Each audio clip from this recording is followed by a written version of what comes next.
Welcome to think 360.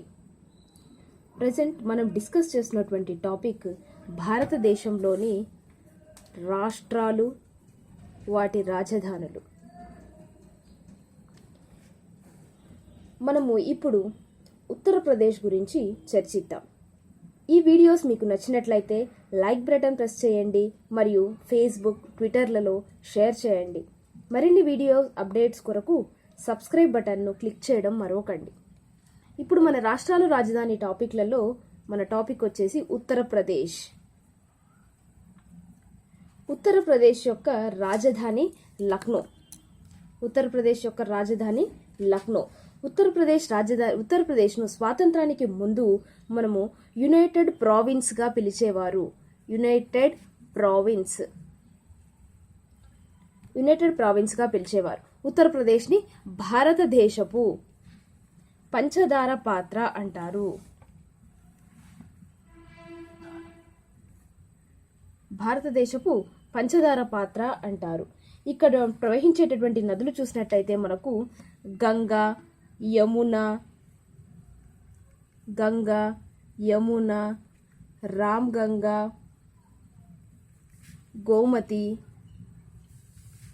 గాహ్రు మరియు సరయూ నదులు ఇక్కడ ప్రవహిస్తున్నటువంటి, అంటే ఉత్తరప్రదేశ్లో ప్రవహిస్తున్నటువంటి నదులు.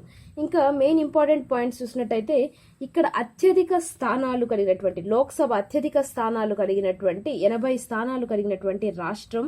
మరియు రాజ్యసభలో కూడా రాజ్యసభ అత్యధిక స్థానాలు కలిగినటువంటి 31 స్థానాలు కలిగినటువంటి రాష్ట్రం. ఎక్కువ మంది ప్రధానులను కూడా మనకు అందించినటువంటి రాష్ట్రం ఉత్తరప్రదేశే. ఇక్కడ ఇంకొక హైలైట్ ఏంటంటే ఈ ఉత్తరప్రదేశ్కి 8 రాష్ట్రాల సరిహద్దు కలదు. 8 రాష్ట్రాల యొక్క సరిహద్దు కలదు ఉత్తరప్రదేశ్కు. భారతదేశంలో మొట్టమొదటిసారిగా ఎస్డిటి లక్నో, కాన్పూర్ నగరాల మధ్య ప్రారంభమయ్యింది. భారతదేశంలో ఫస్ట్ టైం మొట్టమొదటి పోలీస్ మ్యూజియం కూడా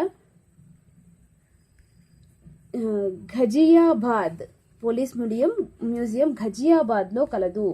ఇక్కడ పాడి పరిశ్రమలకు, పాడి పశువులకు అధికంగా కలిగినటువంటి రాష్ట్రం. బుద్ధుడు తన తొలి ఉపన్యాసం ఇచ్చినటువంటి సారనాథ్ కూడా ఇక్కడే కలదు. ఇంకా మనం జనాభా లెక్కలు చూసినట్టయితే 2011 జనాభా లెక్కల గురించి మనం డిస్కస్ చేస్తే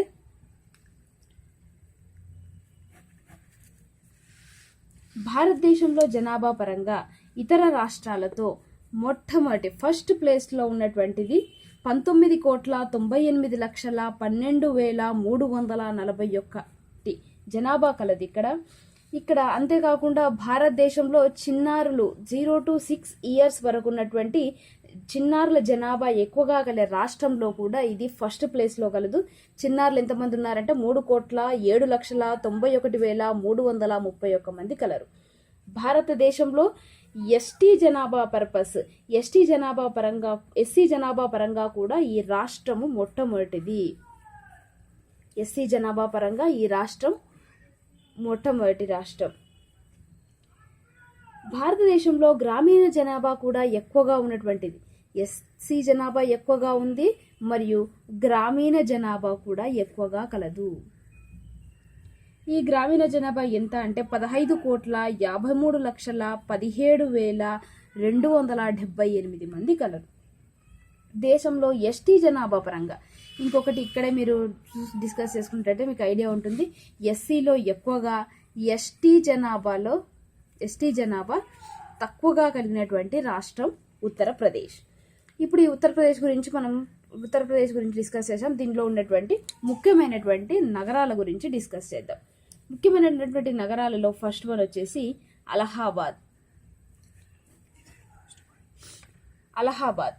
అలహాబాద్ను మనకు చూసినట్టయితే ఉత్తర మధ్య రైల్వే ప్రధాన కేంద్రం ఇక్కడ కలదు. ఈ అలహాబాద్లో త్రివేణి సంగమం కలదు. త్రివేణి సంగమం అంటే 3 నదుల యొక్క సంగమం. అవేంటివంటే గంగా, యమున, సరస్వతి. గంగా, యమున, సరస్వతి అనేటువంటి 3 నదుల యొక్క త్రివేణి సంగమం ఇక్కడ మనకు కనబడుతూ ఉంటుంది. అలహాబాద్ లోక్సభ నియోజకవర్గం నుంచి ఇప్పటి వరకు ఇద్దరు వ్యక్తులు ప్రధానమంత్రులు అయ్యారు. ఈ రాష్ట్రం మనకు ఫస్ట్ డిస్కస్ చేసినట్టు రాష్ట్రం యొక్క రాజధాని లక్నో, కానీ దీని హైకోర్టు మనకు అలహాబాద్లో కలదు. ఉత్తరప్రదేశ్ యొక్క హైకోర్టు అలహాబాద్లో కలదు. 82.5 డిగ్రీలైనటువంటి తూర్పు రేఖాంశం, 82 డిగ్రీలు కలిగినటువంటి తూర్పు రేఖాంశం ఈ అలహాబాద్ గుండా పోతుంది. అలహాబాద్ పట్టణాన్ని సంగం అనేటటువంటి ఒక పవిత్రమైన పేరుతో పిలుస్తారు. త్రివేణి సంగమం కదా, దాన్ని బట్టి సంగం అనేటువంటి ఒక పవిత్రమైన పేరుతో పిలుస్తారు. ఇది అలహాబాద్ నగరం గురించి. నెక్స్ట్ ఇప్పుడు మనం వారణాసి గురించి తెలుసుకుందాం. ఈ వారణాసి గంగా నది ఒడ్డున కలిగినటువంటి నగరం.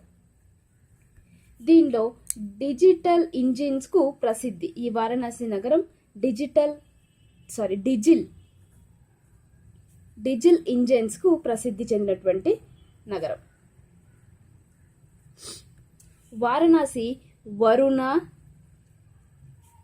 అసి అనేటటువంటి 2 నదులు కలిసి మనకు వారణాసి ఏర్పడడం జరిగింది. ఈ వారణాసి కాశీ నగరంలోని విశ్వనాథ దేవాలయం కలదు. మనం కాశీ విశ్వనాథ దేవాలయం అంటాం కదా, ఈ కాశీ విశ్వనాథ టెంపుల్ వారణాసిలో కలదు. ఇది మనకు వారణాసి గురించి.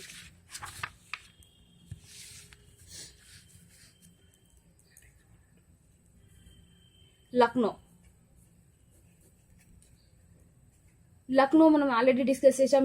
ఇది రాజధాని, ఉత్తరప్రదేశ్ యొక్క రాజధాని. ఇంకొకటి ఇక్కడ ఇంపార్టెంట్ పాయింట్ ఏంటంటే గోమతి నది ఒడ్డున కలది ఈ లక్నో నగరము. సెంట్రల్ డ్రగ్ రీసెర్చ్ ఇన్స్టిట్యూట్ ఇక్కడ కలదు. సెంట్రల్ డ్రగ్ రీసెర్చ్ ఇన్స్టిట్యూట్, ఈ లక్నో నగరంలో సెంట్రల్ డ్రగ్ రీసెర్చ్ ఇన్స్టిట్యూట్ కలదు. ఇక్కడ పారిశ్రామిక విష పదార్థాల పరిశోధనా సంస్థలు కూడా లక్నోలో కలవు. ఇంకా నెక్స్ట్ నగరం వచ్చినట్టయితే కాన్పూర్లో ఇంపార్టెంట్ ఏంది, ఇది గంగా నది ఒడ్డున కలిగినటువంటి నగరం. అంతేకాకుండా అత్యధిక జనాభా కలిగినటువంటి నగరం కూడా ఈ కాన్పూర్. ఈ కాన్పూర్ లో మనకు గ్రీన్ పార్క్ క్రికెట్ స్టేడియం కలదు. ఇది కాన్పూర్ మనకు చెప్పులకు famous. Indian Institute of Pulses Research ఇక్కడ కలదు. Indian Institute of Pulses Research ఇక్కడ కలదు. ఇంకా నెక్స్ట్ మనం చూసినట్టయితే మధుర యమునా నది ఒడ్డున కలదు. ఈ మధుర అనగానే మనకు గుర్తుకొచ్చేది శ్రీకృష్ణుని జన్మస్థలం కూడా ఈ మధుర. ఇక్కడ ద్వారకాధీశుని ఆలయం కలదు. ఇది అంతట్లో మధుర చమరశుద్ధి కర్మాగారం కూడా ఇక్కడ ఫేమస్ గా ఉంది. నెక్స్ట్ ఆగ్రా అనగానే మనకు గుర్తుకొచ్చేది తాజ్ మహల్. ఈ ఆగ్రా యమునా నది ఒడ్డున కలదు. ఇంకా మీకు తెలిసిన విషయం, షాజహాన్ చక్రవర్తి తన భార్య ముంతాజ్ బేగం జ్ఞాపకార్థం నిర్మించినటువంటి తాజ్ మహల్ కూడా ఈ ఆగ్రాలోనే కలదు. నెక్స్ట్ అయోధ్య సరయూ నది ఒడ్డున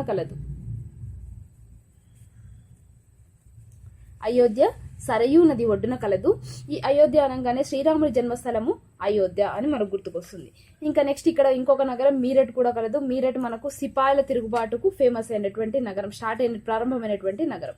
ఇక్కడ ఉన్నటువంటి ప్రముఖమైనటువంటి వ్యక్తుల గురించి తెలుసుకుందాం. ప్రముఖమైనటువంటి వ్యక్తులు ఎవరు అంటే, ఈ రాష్ట్రానికి అతి చిన్న వయస్సులో ముఖ్యమంత్రి అయినటువంటి అఖిలేష్ యాదవ్. ఈయన కూడా ఇప్పుడు ప్రజెంట్ గా ఉన్నటువంటి సీఎం అఖిలేష్ యాదవ్ గారు. అతి చిన్న వయస్సులో ఈయన సీఎం అయినటువంటి వ్యక్తి. ఇంకా అత్యల్ప కాలం అంటే ఓన్లీ వన్ డే సీఎం గా చేసినటువంటి జగదాంబికా పాల్ కూడా ఈ రాష్ట్రానికి చెందినటువంటి వ్యక్తే. ఇంకొకటి మొట్టమొదటి దళిత మహిళా సీఎం మాయావతి కూడా ఇక్కడ ప్రాంతానికి చెందినటువంటి వ్యక్తి. అండ్ ఇంకొకటి తొలి మహిళా ముఖ్యమంత్రి తొలి మహిళా సీఎం విజయలక్ష్మి పండిత్. విజయలక్ష్మి పండిత్ కూడా ఈ రాష్ట్రానికి చెందినటువంటి వ్యక్తే. ఫస్ట్ తొలి గవర్నర్ సరోజినీ నాయుడు గారు కూడా ఈ ఉత్తరప్రదేశ్కి చెందినటువంటి వ్యక్తి. యోగా స్థాపకులైనటువంటి పతంజలి ఉన్నారు కదా, పతంజలి ఇక్కడనే గోనార్త్ ప్రాంతంలో జన్మించారు. ఇంకా ఇక్కడ ఇంపార్టెంట్ అయినటువంటి కొన్ని విషయాల గురించి చర్చించుకుంటే దుధ్వా నేషనల్ పార్క్ కలదు, చంద్రప్రభ శాంచురీలు కూడా ఈ ఉత్తరప్రదేశ్లో కలదు. చెరుకు పరిశోధనా సంస్థ అయినటువంటి దిల్ కుషా వద్ద కలదు. నరోరా అటామిక్ పవర్ స్టేషన్ కూడా ఈ ఉత్తరప్రదేశ్లో కలదు. రేహాండ్ జల విద్యుత్ కేంద్రం కూడా ఇక్కడ కలదు. సింగ్రౌల్, ఓబ్రా థర్మల్ విద్యుత్ కేంద్రాలు కూడా ఈ రాష్ట్రంలోనే మనకు కనబడతాయి. మొరదాబాద్ రామ్ గంగా నది ఒడ్డున కలదు. ఇక్కడ ఉన్నటువంటి మొరదాబాద్ రామ్ గంగా నది ఒడ్డున కలదు. ఇండియన్ వెటర్నరీ సైన్స్ కళాశాల, ఇండియన్ వెటర్నరీ రీసెర్చ్ ఇన్స్టిట్యూట్ కూడా మనకి ఉత్తరప్రదేశ్లో కలవు. సర్ సయ్యద్ అహ్మద్ కృషి ఫలితంగా ఏర్పడినటువంటి అలీగఢ్ మహమ్మదీయ ప్రాచ్య కళాశాల కూడా ఇక్కడ మనకు కలదు. ఇంకొకటి ఇక్కడ మనకు బుద్ధుని యొక్క నిర్యాణం చెందినటువంటి నగరం అయినటువంటి కుషీనగరం ఉత్తరప్రదేశ్లోనే కలదు. ఇది ఇంపార్టెంట్ అయినటువంటి పాయింట్. ప్రపంచం మొత్తం కార్యక్రమం కోసం అత్యంత ఎక్కువ మంది చేరి ఒకటే చోట చేసుకునేటటువంటి 12 సంవత్సరాలకు ఒకసారి జరిగేటటువంటి కుంభమేళా కూడా ఈ ఉత్తరప్రదేశ్లోనే జరుగుతుంది. ఇది 2013 జనవరి 14న జరగడం జరిగింది. అంటే మళ్ళీ ఆఫ్టర్ 12 years మనకు ఇక్కడ కుంభమేళా జరుగుతుంది. మీకు ఈ వీడియోస్ నచ్చినట్లయితే లైక్ బటన్ని ప్రెస్ చేయండి మరియు ఫేస్బుక్, ట్విట్టర్లలో షేర్ చేయండి. మరిన్ని వీడియో అప్డేట్ కొరకు సబ్స్క్రైబ్ బటన్ను ప్రెస్ చేయండి. ఈ వీడియోస్పై సలహాలు, సమాధానాలు కామెంట్ రూపంలో తెలుపగలరు. Please comment. Thanks for watching this video.